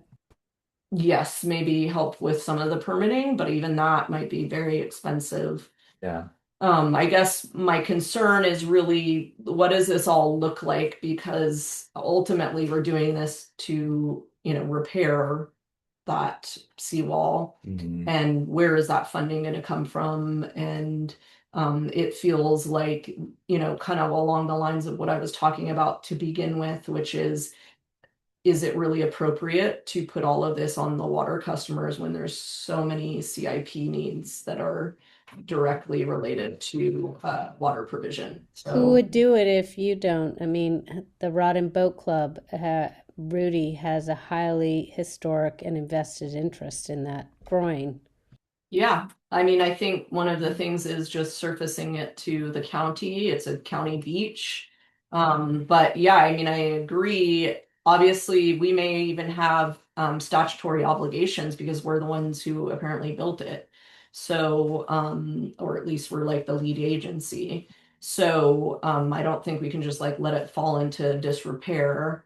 Although maybe the Coastal Commission will tell us we have to. I have no idea. But anyway, I don't just think so. I think Coastal Commission seems to be more supportive, although they don't like riprap. But if you are going for a repair, It's just a- um, shall I talk to Rudy just to I mean, see? I've talked to Rudy about it. He's asked me how it's going. I'm raising this more just broadly around like, what is this all going to look like? How much of, staff time is it going to take up if we really start to engage this project? And is that the best use of district funds? I Do you know. think that they would hire somebody to manage that project? I don't know who. We would hire somebody or who? Yeah, I guess you at this stage. Um, Val, didn't you provided a bunch of like 1989, 90 something permit type drawings and documents about that? Yeah, I mean, we found a bunch of things that Yeah, we needed point to the There was no coastal permit, but commission. we couldn't find It's the like a- actual document. Yeah, it was like a California state agency. Yeah. So This might there's be a something that- lot of California Lands Commission Yeah. stuff, minutes and Yeah. things that we found, but we couldn't, and even the Coastal Commission. Yeah, we found the application to the Coastal Commission, Yeah. and then we find all of this other stuff because anyway, I Not think the actual it's permit. Right. we haven't found the actual permit, and I've done a records request which they didn't respond to because we see in the Lands Commission minutes from like way back when they talk about you already have your coastal development Right. permit, and so there's and then it's and then we've seen reference to when Jennifer originally renewed this in like 2006 or something, like when she first joined the district, Yeah. 2007, Yeah. somewhere around there. It was there was she was providing the Coastal Commission said it was provisionally conditioned based on getting a approval from all of the associated Neighbor. landowners, right? Like because of the tide line and stuff like that, it was like you needed basically sign off from Okay. those. And so she has all of that, which was really a follow-up to the existing permit. So there's all of this like circumstantial, like the permit exists, but we could not find like here is your coastal Yeah, development stamp permit. yeah. But we see the Right. application even. Okay. So I don't What about the Greater Fairlawns? Don't they have jurisdiction over it?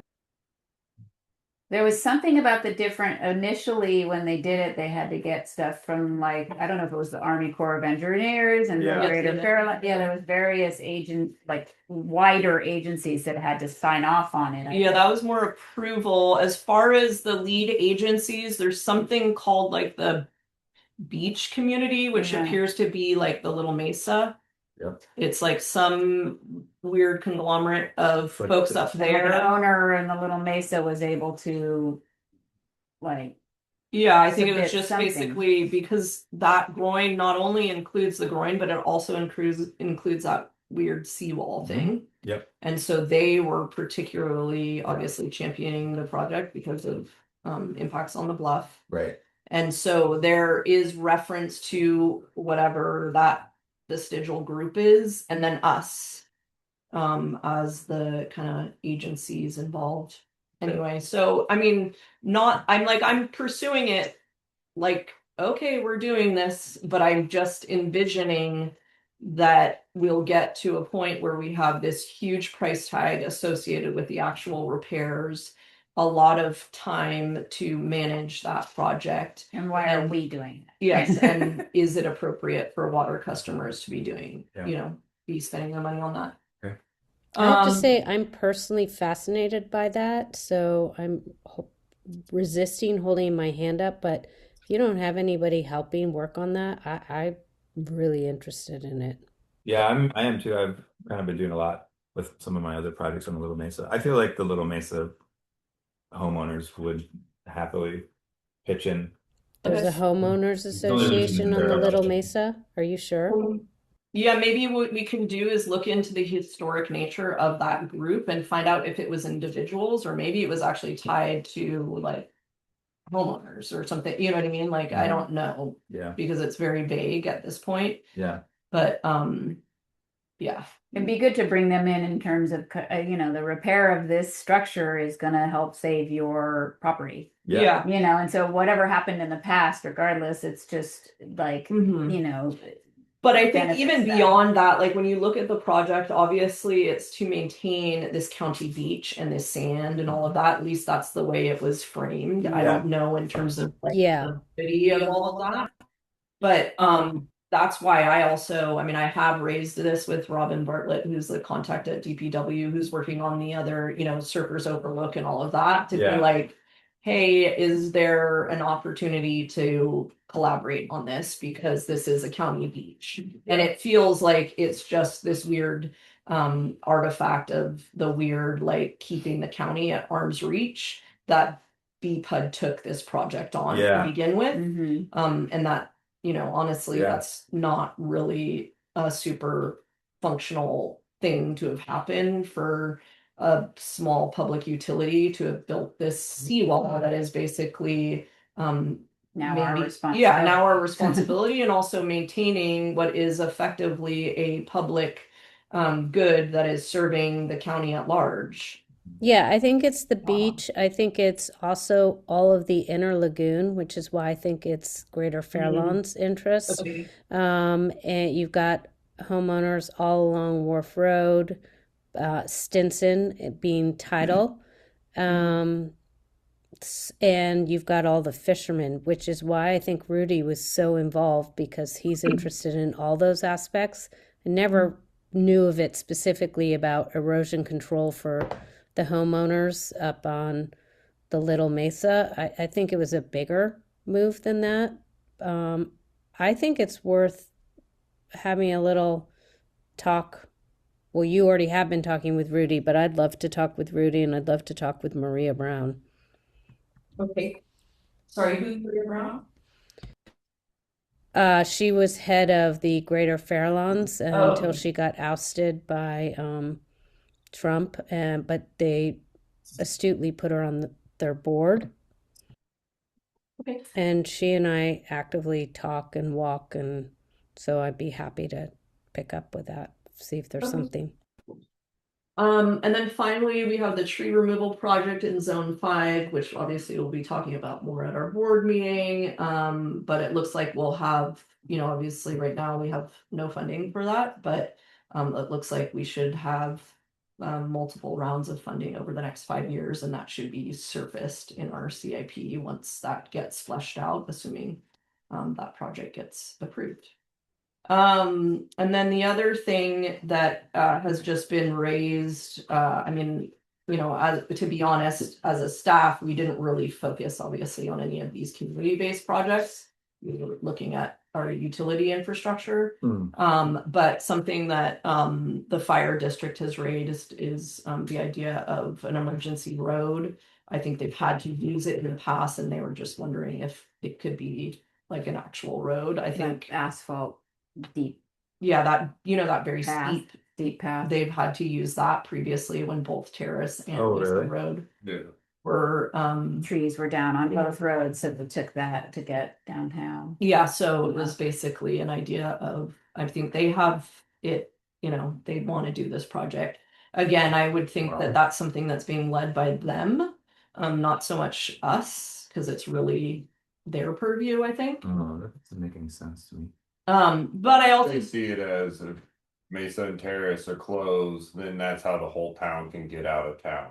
If there's some Fires thing going going on, on. if everyone needs to get off of the Mesa, they could use the sewer pond trail. Also, Yeah, and for example, at one of the years that the trees came down, there was one down on Mesa Road and at the same time one down on Terrace, and they had a truck downtown because there was like a fire, chimney Yeah. fire or something like that. So their people were downtown but couldn't get back up to try and deal with all the other stuff that was happening in town. Yeah. So then it was sort of just like an emergency access for them to go up that road. Yeah, personally, I don't think that I have any plans to put it on our community CIP. I feel like if it does surface, it should probably surface on their CIP, and we're just coordinating with them like, okay, yes, you can use this land to do that.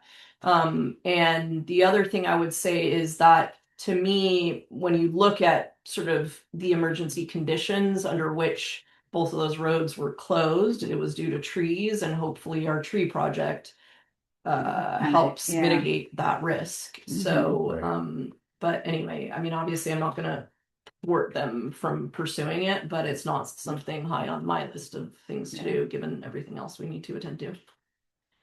And that's, just really quickly, in the next 5 minutes. I just kind of wanted to close out. I mean, obviously, we were really focused in on the projects, but in terms of like a big picture, obviously, all of this is contingent on funding and assessments and all of that. So this is just kind of very cursorily, I would say. I mean, it's not to say like holding me to this or anything, but if I see sort of a broad picture of how do we get to where we need to get to, it's maybe this first phase. Obviously, I mean, I have to do this. This is basically updating the CIP based on like the conversations. And again, much of that is sort of like scaffolding on the existing CIP with modifications based on, hey, now it's the next year, and some of these projects need to be priorities and prioritized, and some need to be deprioritized. And then beyond that, I think in the next 0 to 6 months, it's really a lot of what we talked about today, which is commissioning engineers to actually do the assessments. So then we have harder numbers to work with. What I find very difficult around our CIP is that it's just like numbers grabbed out of the air. And so it just feels very kind of like loosey-goosey. Yeah. And then also obviously once we have that, then we can look at reserves and all of that too. And then I'd say the next phase that is more kind of short term, but I don't feel like I necessarily have the bandwidth to address right now, in the immediate, but in 6 months, I'm gonna have tons of time, is develop a preliminary engineering reports for major projects. So using all of that assessment, sort of like comprehensively looking at all of that.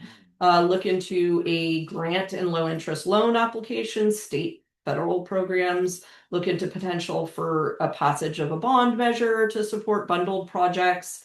Or, obviously if, in doing that research, I'm like, oh, here's a project to do X and X perfectly fits that. It's actually submit for those grants.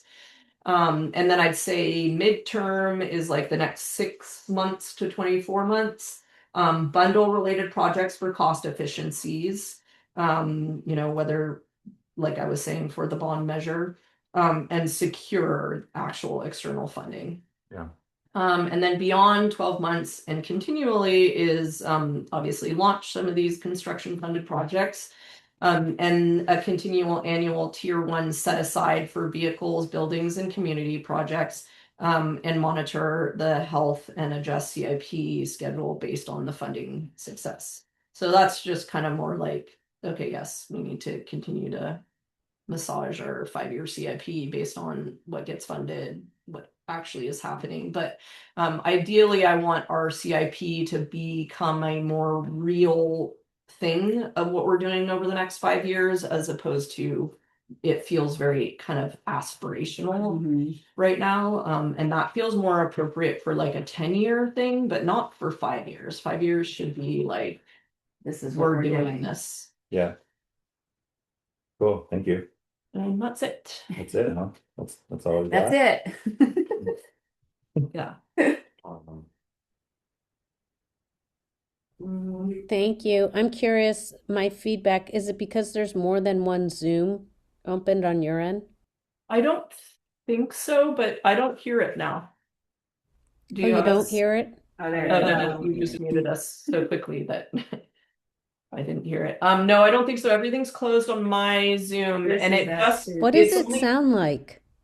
sounds like it's an echo of everything I say when you have yours on. Like it's almost like if I've had that experience if I'm in a car or something like that. It will because You'll hear there's it your repeating back. camera. My voice over internet phones do that all the time, where I can Yeah. hear myself Yeah. talking, like repeating what I said, like a little bit after I say it. I think it's like there's 2 microphones in Yeah. the one setup. Maybe, yeah. Yeah. Anyway, That's what I was wondering. Okay. Sorry. yeah. No, I'm sorry for you. It's clear on my end. Anyway, and then the other thing, just, obviously between now and when we get the budget up and running, or the budget cycle schedule, blah, blah, blah, in January, if there are specific things you guys want me to look into related to the CIP, please direct me to do that. I think the idea is, obviously there's not a ton of time, which is kind of why I wanted to try to do this next year earlier Yeah. in the process. But ideally, you guys would be able to say, hey, I really want you to look into X. And then so that by the time we roll around to the actual budget talk, well, a couple of things. One is we don't really spend that much time talking about the individual projects. Like this was our opportunity to do that. Mm-hmm. And we're really more looking at the 5-year CIP and how that kind of like Okay. funding sort of cycle works. But also it's given you guys an opportunity to say like, actually we think that, the exposed lines on the Arroyo Hondo are really, really important. And we really want you to look into that a little bit more so we can think about prioritizing that for this next year or something like that. Anyway. I want you to get a really accurate price for how much it would cost to buy an automated meter and replace an existing meter. Like if you could just have like it will cost $4,500 Per meter or per whatever. meter. Yeah. That would be incredibly helpful. Yes, we are Maybe for every new purchase, that could be a requirement for every new turnover. So Or every outlook or something.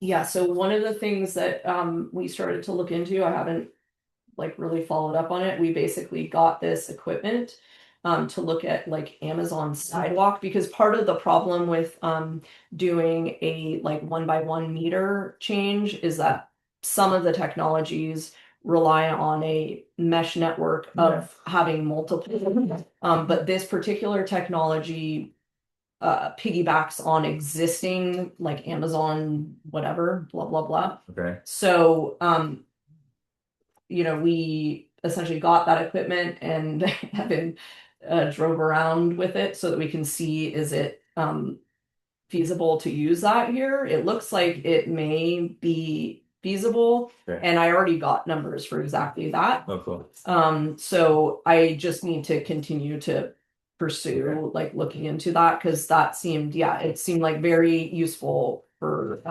Yeah. kind of doing this in a piecemeal way, and also not having to, because the thing about piloting these things is that's difficult if depending on the technology is like, oh, do I need to build out this whole neighborhood for this to Okay. function. I remember 2 years ago, we were talking with Stu, and the one that he thought was the best was one where you drive around with like this radio, Oh, yeah. and Mhm. you just have to get like within 100 feet of it, Mhm. and then it sends it, and then it doesn't require this mesh network. Mhm. Yeah, no, those ones are fine. The problem with that is basically you still have to do a read.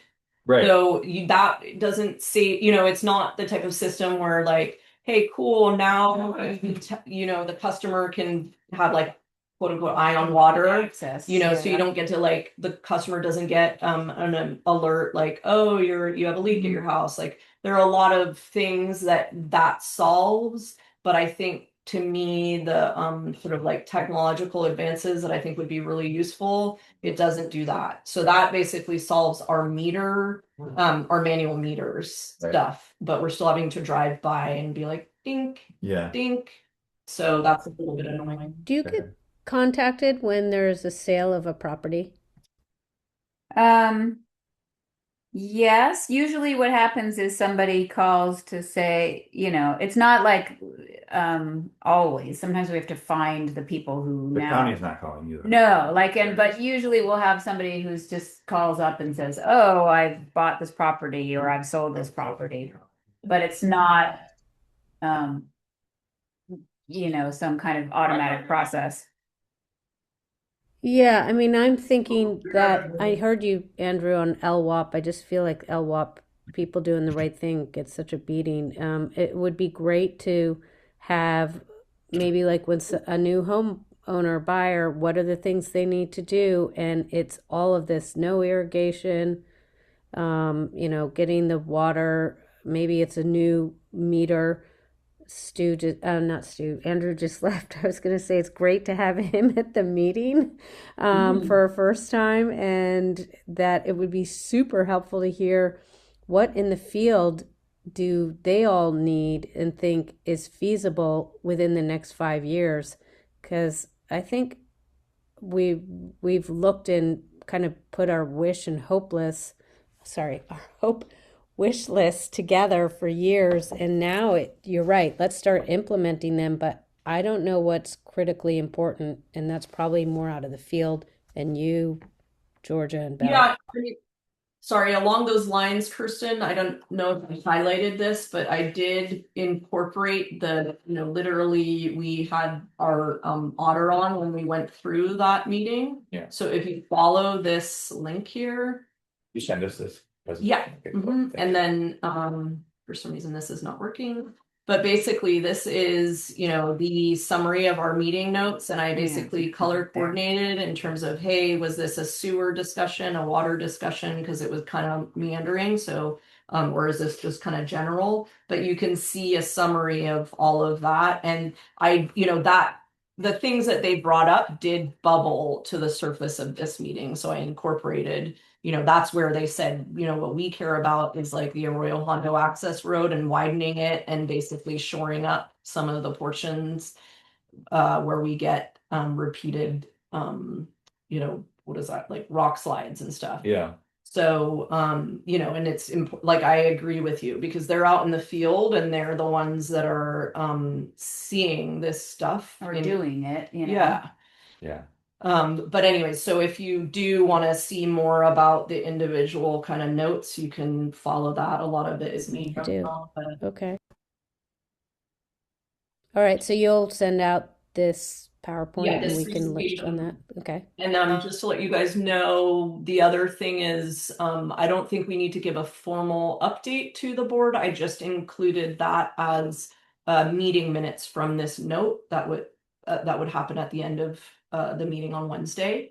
But I'll also plan to share this presentation with the board so that they can see, hey, here are the minutes from the meeting. And here is the presentation, and also recording this so I can give that to them. Cool. Thank And you. do we have a succinct list? I know we talked about a number of projects that you feel we could offload to somebody else that should not be part of BPUD stewardship. I would say that's the community-based projects. I mean, minus probably the tree one because that's our, district property and responsible management of that. But I mean, ideally, I think, going forward, like things like the bike path would have been done by Mesa Park. Like that's to me more of a parks related issue. And so, I think, and honestly, the groin, but again, that's sort of like we're at where we're at because we took that on. And some of it obviously is important for the community. So it's just like, it makes sense that given that the community championed it, that we took it on to make it happen. But it's not necessarily a reflection of a well-functioning county. Yeah. Well, and then the it's- parking committee, that's taken Yeah, a exactly. lot. And I think that I appreciate that you as board members are a little more resistant to those requests from community members. I mean, again, obviously in an ideal world, we would do all of this, Sure. but this is really broadly in the context of, hey, look at all of the things that we need to do that are basically deferred directly related to our water and sewer system management. Like that's where it starts to feel irresponsible for us to be Yeah. getting into Bike In the- paths and yeah. groins. Yeah. all that. I agree. And I Unless you think could one have other a hired broad- staff dedicated to all of these other auxiliary community efforts, right? And I would say the other super thing that I didn't even mention in this meeting, but is resource recovery project. That's also where, we really get pulled into something that is, I mean, it's fine if we delineate it and it becomes part of our real duties, but it needs to be fully funded Yeah. and staffed. Yeah. And so it's right now, a lot of those things basically piggyback on effectively our water customers is for the most part. And that's Mhm. where it feels irresponsible. And Yeah. yeah. Okay, so I think we're done with the meeting. I don't think I screwed up. I didn't have the agenda and I didn't open the meeting properly. Oh, I forgot. I thought you did. But I'll add that in. I'll just yeah, Well, it's recording. You can add it in the end, the agenda. yeah. Pretend that I said it before we hit record. yeah. Okay. All right, Kirsten, thank you for joining us. Sorry to be Thanks, remote. Kristen. Take care. Yeah, you too. Thank you. Bye. Bye.